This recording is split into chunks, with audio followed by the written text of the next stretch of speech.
नमस्कार दोस्तों, स्वागत है आपका आज के एपिसोड में। आज का जो हमारा डिस्कशन का टॉपिक है, आप देख सकते हैं कि हेडलाइंस है Uttarakhand awarded leader status in startup India ranking. और ये जो पूरी न्यूज़ है इसे हम आगे डिटेल में डिस्कस करेंगे, लेकिन आगे बढ़ने से पहले आपको बता दें कि आज का जो हमारा पूरा टॉपिक है वो आपके जीएस पेपर 3 इकोनॉमी से संबंधित है।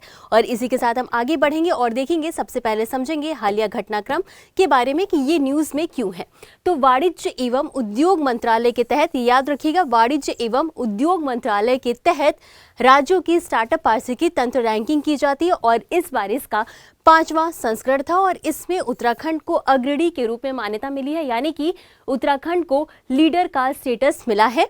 और इसी के साथ ये उत्तराखंड के लिए काफ़ी गर्व की बात हो जाती है।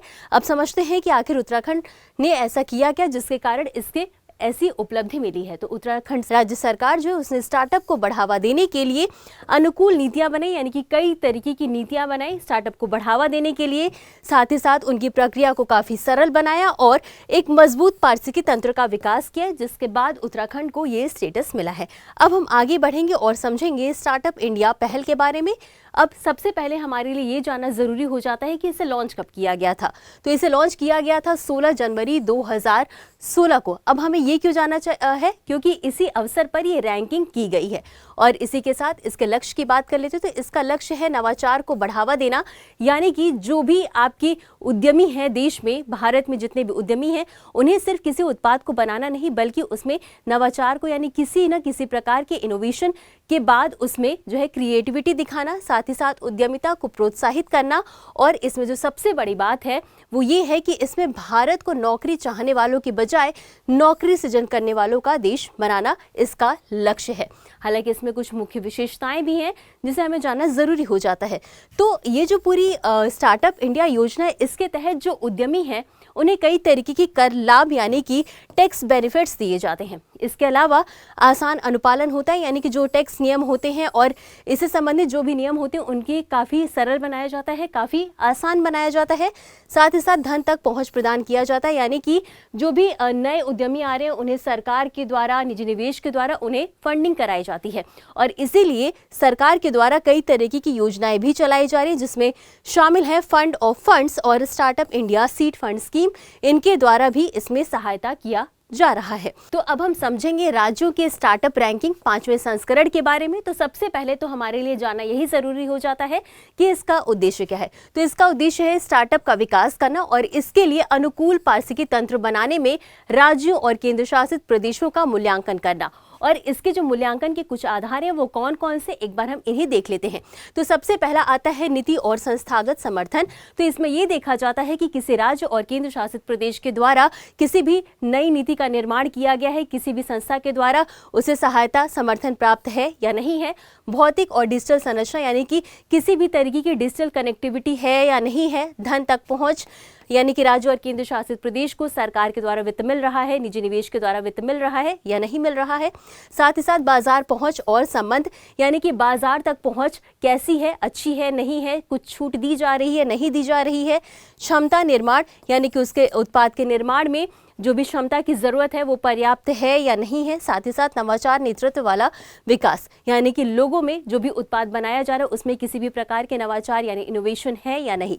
तो ये जो इतने आधार हैं, इन आधारों पर ही राज्य और केंद्र शासित प्रदेश का मूल्यांकन किया जाता है और उसके बाद इन्हें रैंकिंग दी जाती है। तो अब उत्तराखंड की उपलब्धि ये है कि उत्तराखंड ने इन सभी क्षेत्रों में अच्छा प्रदर्शन किया है और यही कारण है कि इसे लीडर का दर्जा दिया गया है। और इतना समझने के बाद हम आगे बढ़ेंगे और समझेंगे कि भारत में स्टार्टअप्स की वर्तमान स्थिति क्या है। तो आपको बता दें कि सबसे पहले हम देखेंगे विश्व में स्थिति के बारे में। तो आपको बता दें कि भारत जो है वो दुनिया का तीसरा सबसे बड़ा स्टार्टअप इकोसिस्टम है। और स्टार्टअप की संख्या की बात करें तो 2016 में कुल स्टार्टअप की संख्या जो है वो 500 थी, लेकिन फिर 15 जनवरी 2025 तक इसकी संख्या बढ़कर 1.59 लाख से अधिक हो गई। अब रोजगार सृजन की बात कर लेते हैं तो 16.6 लाख से अधिक रोजगार सृजित किए गए। कब? अक्टूबर 2024 तक का यह डेटा है। साथ ही साथ इसमें लगभग 48% स्टार्टअप जो है वो छोटे शहरों और कस्बों से आते हैं। वहीं अगर महिला उद्यमिता की बात करें तो 73,151 स्टार्टअप्स में कम से कम एक महिला निदेशक शामिल थी। तो इस लिहाज से भी ये डेटा काफ़ी इंपॉर्टेंट हो जाता है और प्रगति को भी दिखाता है। और इसी के साथ हम आगे बढ़ेंगे और समझेंगे कि इस स्टार्टअप को बढ़ावा देने के लिए सरकार के द्वारा कौन कौन से कदम उठाए जा रहे हैं। तो सबसे पहले हम बात करेंगे राष्ट्रीय मिशन की, जिसमें सबसे पहला आपका आता है राष्ट्रीय क्वांटम मिशन। और इसका उद्देश्य क्या है? क्वांटम विज्ञान को बढ़ावा देना। और इसके लिए सरकार ने 6003.65 करोड़ रुपए का प्रावधान किया था। अगला है भारत सेमीकंडक्टर मिशन। इसका उद्देश्य क्या था? सेमीकंडक्टर निर्माण के लिए प्रोत्साहित करना और इसके लिए सरकार के द्वारा 76,000 करोड़ का प्रावधान किया गया था। और अगला है भारत एआई मिशन, यानी कि इसमें आर्टिफिशियल इंटेलिजेंस को बढ़ावा देना इसका उद्देश्य था और इसमें सरकार के द्वारा 10,372 करोड़ रुपए का प्रावधान किया गया था। तो ये तो हमने बात करी राष्ट्रीय मिशन की। अब बात कर लेते हैं अटल नवाचार मिशन की, जिसे कि AIM के नाम से भी जानते हैं। तो इसमें छात्र और पेशेवरों के बीच नवाचार और उद्यमिता को बढ़ावा देना इसका उद्देश्य था। अब अगला है अनुसंधान विकास और नवाचार योजना, जिसे कि RDI योजना के नाम से भी जानते हैं। और इसमें मुख्य फोकस क्या था? अनुसंधान, यानी कि जो कॉलेज हैं, जो इंस्टीट्यूट हैं, उसमें अनुसंधान रिसर्च को बढ़ावा देना, साथ ही साथ नवाचार यानी इनोवेशन को बढ़ावा देना, इन पर ही केंद्रित था। और इसके लिए 1 लाख करोड़ रुपए का प्रावधान किया गया था और इसमें विशेषकर उभरते क्षेत्रों पर इसे केंद्रित किया गया था, जिसमें कि आपका आर्टिफिशियल इंटेलिजेंस, ब्लॉकचेन, ऐसे जितने भी उभरते हुए क्षेत्र हैं उन पर ये केंद्रित था। अगला है राष्ट्रीय अनुसंधान फाउंडेशन, जिसे कि ANRF भी कहा जाता है। इसमें अनुसंधान और नवाचार की संस्कृति को बढ़ावा देना ही इसका उद्देश्य था। हालांकि इन योजनाओं के बाद भी कुछ चुनौतियों का भी सामना करना पड़ रहा है उद्यमियों को।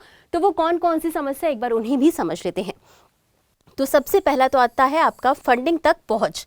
तो इसमें क्या है कि जब उद्यमी जो हैं वो अपना नया स्टार्टअप शुरू करते हैं तो उन्हें फंडिंग की काफ़ी समस्या होती है। कई बार सरकार के द्वारा उन्हें फंडिंग नहीं मिलती है, किसी भी प्राइवेट सेक्टर के द्वारा निवेश नहीं होता, तो उन्हें फंडिंग में समस्या देखने को मिलती है। और नियामक प्रावधान, यानी कि कभी कभी जो नियम जो है वो काफ़ी जटिल हो जाते हैं, जिसे फॉलो करना आसान नहीं होता है और ये भी एक बाधा बनती है। और इसके अलावा प्रतिभा को बनाए रखना, यानी कि लंबे समय तक कौशल प्रतिभा को बनाए रखना भी सरकार के लिए काफ़ी एक चुनौतीपूर्ण कार्य हो जाता है। तो इतना समझने के बाद अब हम आगे बढ़ेंगे और समझेंगे कि आगे आखिर ऐसे में आगे की राह क्या होनी चाहिए। तो सबसे पहला तो यही है सरकारी सहायता और निजी निवेश को मजबूत करना, यानी कि फंडिंग के लिए सरकार की तरफ से वित्तीय सहायता मिलनी चाहिए, साथ ही साथ निजी निवेश को भी बढ़ावा देना चाहिए। अगला है अनुसंधान और विकास पर ध्यान केंद्रित करना चाहिए, साथ ही साथ उभरती प्रौद्योगिकी को अपनाना, यानी कि जितने भी हमारे आर्टिफिशियल इंटेलिजेंस, ब्लॉकचेन, ऐसे जितने भी उभरते हुए प्रौद्योगिकी हैं उनको अपनाना और कौशल विकास को बढ़ावा देना। और साथ ही साथ प्रतिस्पर्धी संघवाद के माध्यम से राज्यों की भागीदारी को बढ़ावा देना, यानी कि ऐसी रैंकिंग जारी करना जिसके कारण केंद्र और राज्यों को प्रोत्साहन मिले ताकि वो और भी अच्छा प्रदर्शन कर सके। तो ये था आज का हमारा पूरा डिस्कशन का टॉपिक। अब बारी है इससे संबंधित एक अभ्यास प्रश्न देखने की। प्रश्न है, स्टार्टअप इंडिया पहल के संबंध में निम्नलिखित कथनों पर विचार करें। इसमें पहला कथन है, इसे 16 जनवरी 2016 को लॉन्च किया गया था। दूसरा है, इसका प्राथमिक उद्देश्य भारत को नौकरी चाहने वालों से नौकरी सृजन करने वालों में बदलना है। और तीसरा है, यह पहल वाणिज्य एवं उद्योग मंत्रालय के तहत उद्योग एवं आंतरिक व्यापार संवर्धन विभाग यानी DPIIT के द्वारा कार्यान्वित और समन्वित की जाती है। उपर्युक्त कथनों में से कौन सा या कौन से सही है या सही है? आपके पास ऑप्शंस हैं, A केवल 1 और 2, B केवल 2 और 3, C केवल 1 और 3 या D 1, 2 और 3। और इस प्रश्न का उत्तर आपको हमेशा की तरह कमेंट बॉक्स में देना है। तो आज के लिए बस इतना ही। मिलते हैं अगले एपिसोड में इसी तरह कुछ अहम और ज़रूरी खबरों के साथ। तब तक के लिए धन्यवाद।